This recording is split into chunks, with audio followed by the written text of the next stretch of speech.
Friday, October 17th. I'm out here at the Arapaho Pass, I believe that's what it's called, out here in Front Range, Colorado. 4th of July trailhead.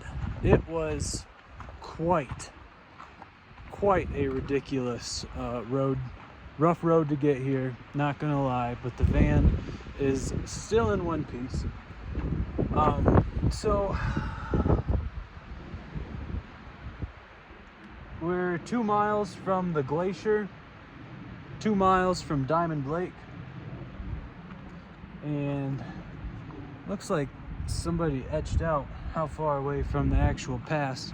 I want to say it's only a 7-mile trail. Arapaho Trail, and we are going straight to the Continental Divide. So the Continental Divide is essentially where the mountains split, and on one side of the mountains the water flows to the Pacific Ocean.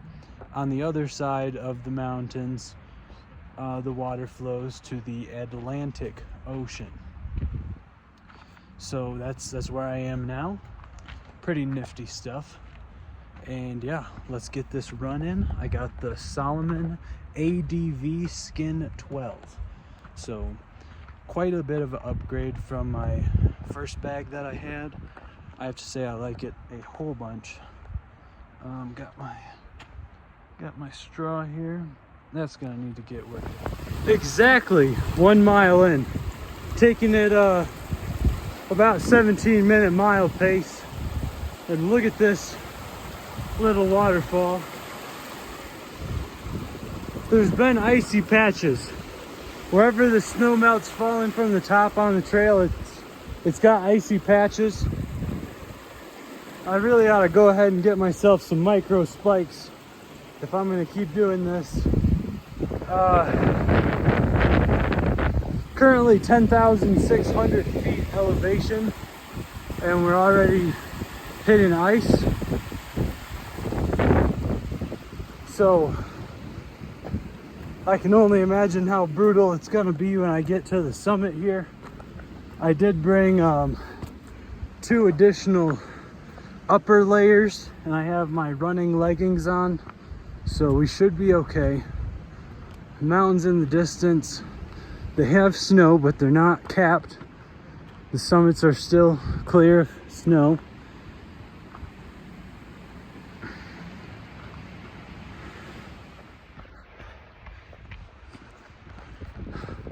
Well, to comment on this trail, it's not that steep. It's got some flatter sections, and there's actually not too many rocks on the trail. There's a good amount of rocks. Definitely seen worse on my time out here, out west. And to comment on what I've been doing the past couple days, Kings Peak knocked me out hard. So I took a solid 4 days to lay low. Drove into Boulder, Colorado, and did a good little 7 miles. Day before yesterday, up the Flatiron trails. That was epic. Didn't take any videos of that one.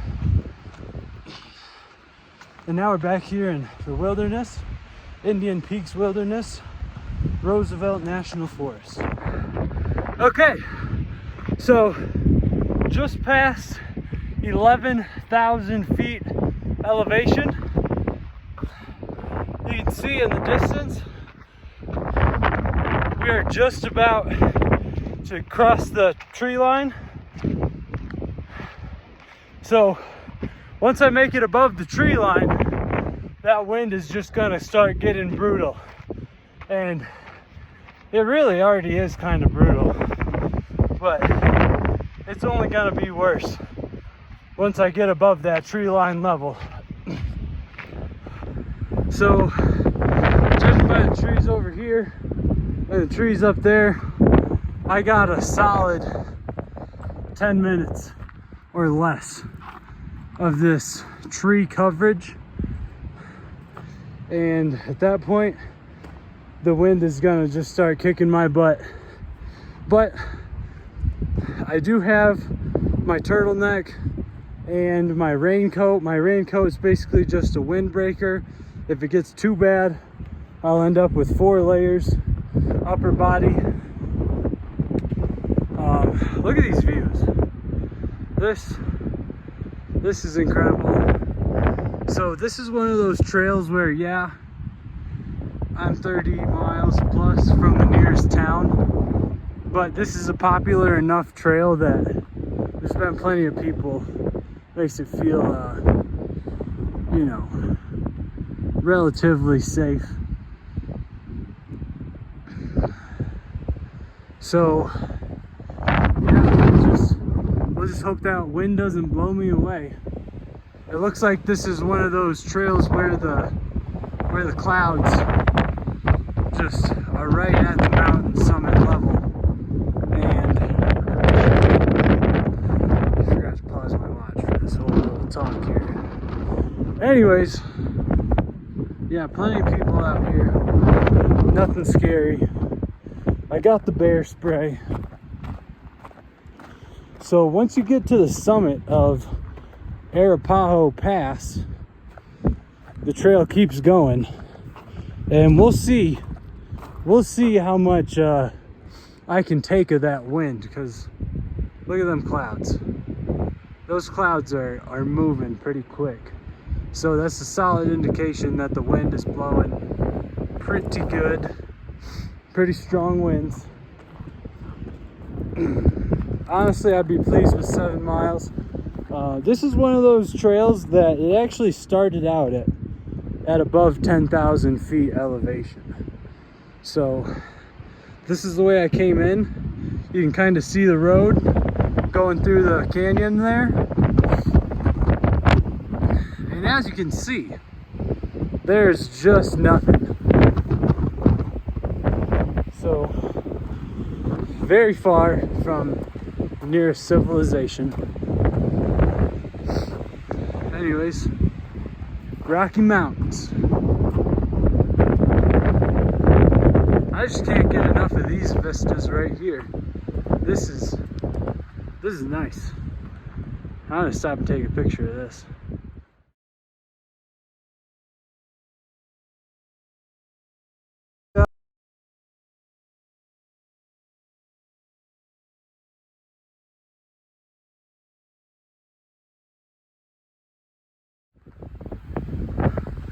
So this is what I'm talking about.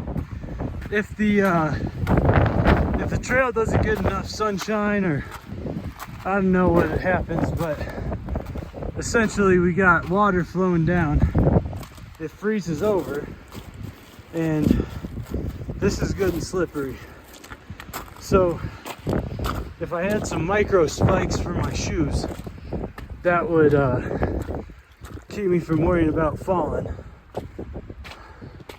We're gonna have to get some of those sooner than later, because it's only gonna get colder as the days continue.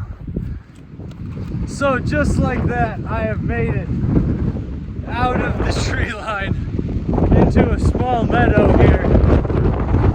And that wind is pretty rough. I think it's a bad time for the Under Armour to come on. But you can see the summits.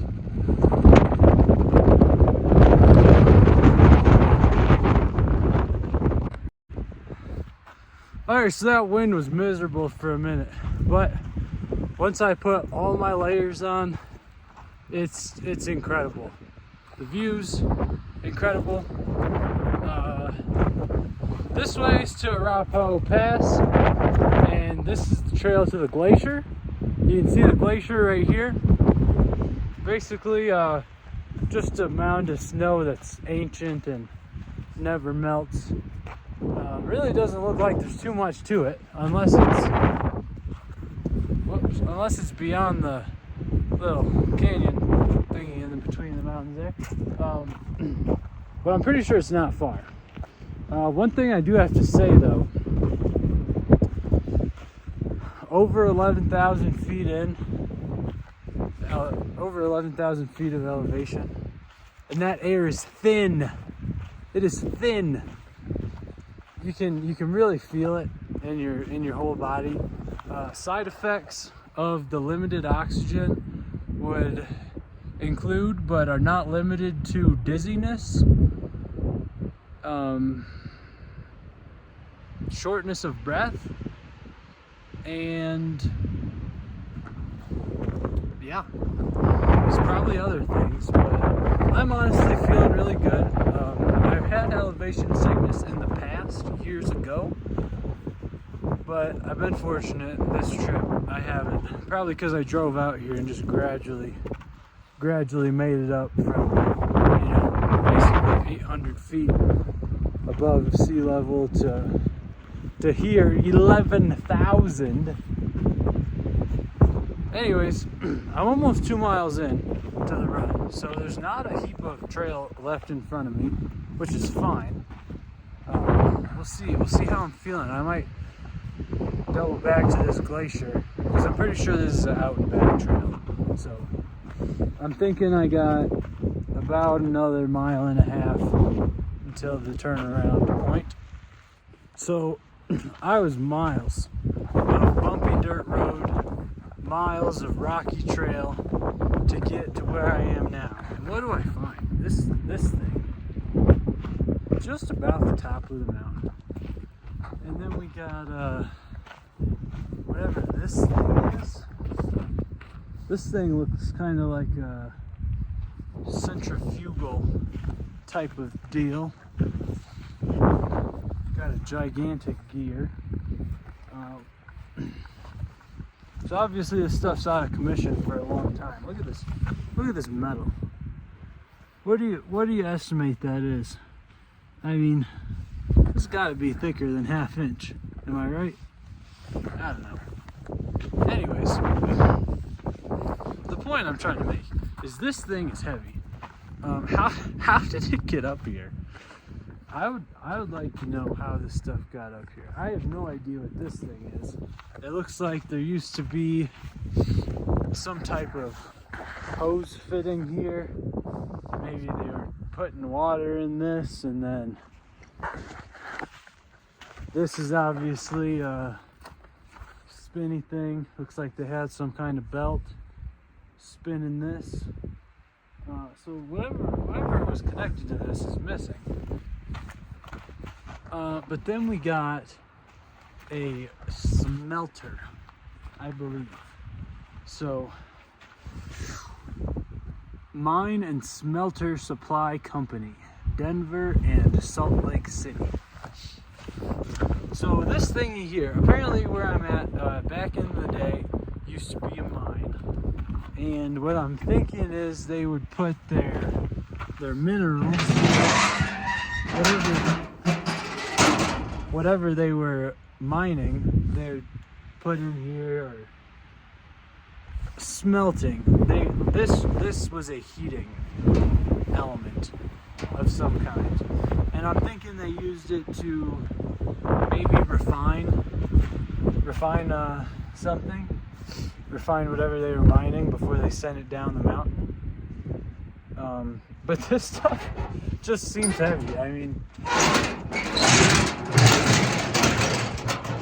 I was thoroughly surprised to find this thing way up here. And then each of these holes is a chamber that passes all the way through.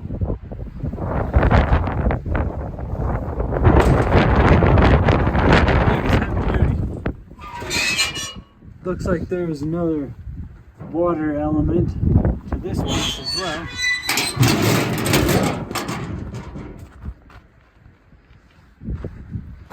Yeah, kind of just a spectacle to see something like this way out here. I'm gonna have to Google how they managed to get this stuff way up here, because this is kind of interesting. All right, guys, it's getting rough.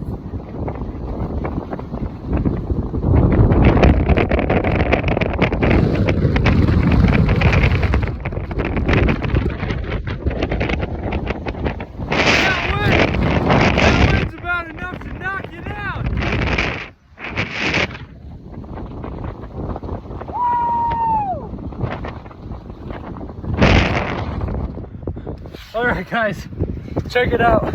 Somebody built this little rock stand so you can get a little bit of cover from the wind. Now, I'm only 3 miles in, and if you look over this way, the top of that mountain is covered by the clouds, and my fingers are just about frozen off. So I'm thinking I'm gonna hunker down here, see what that's all about. There is a trail on the other side of these rocks, and I thought that was where it went, because I'm pretty sure it's 3.5 miles before you're supposed to turn around. But there was a heap of snow on the ground and 0 footprints, and I've passed 20 people coming down this mountain on the time I've been on the trail, so nobody was going that way. Maybe they were going up here. Maybe people were just turning around here at 3 miles in. But that wind is insane.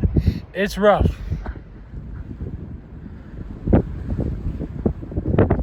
Just look at them clouds moving. I mean, they are cruising. I could not imagine what it would be like any later in the season, because this is just brutal. And these people, these Colorado folks, they are built different, man. I tell you what. Because I'm like, is it brutal up at the top? And they're like, no, I wouldn't say it's brutal. Well, I'm here, and yeah, I would say it's brutal.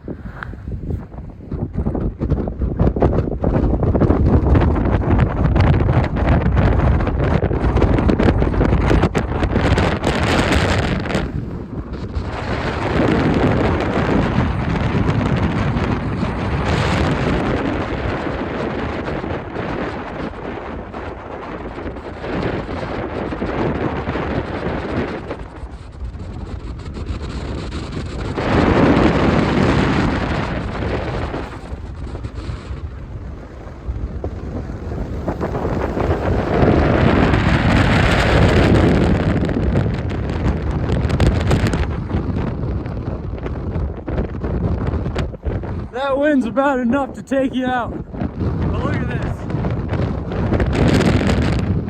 Little rock mound here.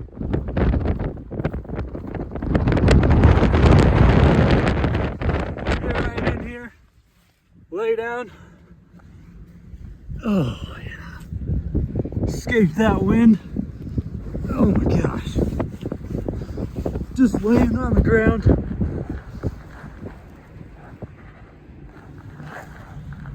Oh man. Humbling experience on the mountain today. So I was up there taking in the views just about as long as I could stand it, till I felt like I was about to die from freezing to death. So now I'm just under this little mound here. It's blocking a great deal of the wind. Not all of it, but most of it. And yeah, Mother Nature rules superior in these lands.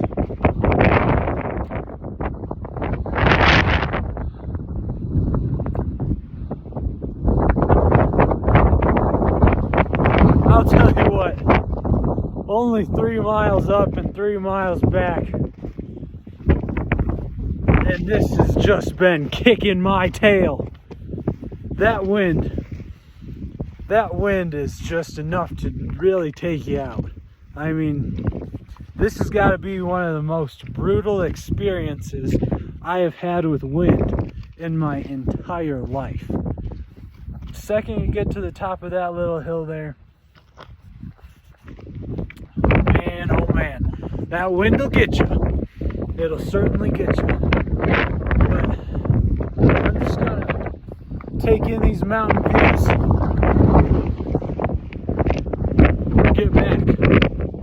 Get back down the mountain. Well, that was rough, but crossed another summit to the list. Arapaho Pass.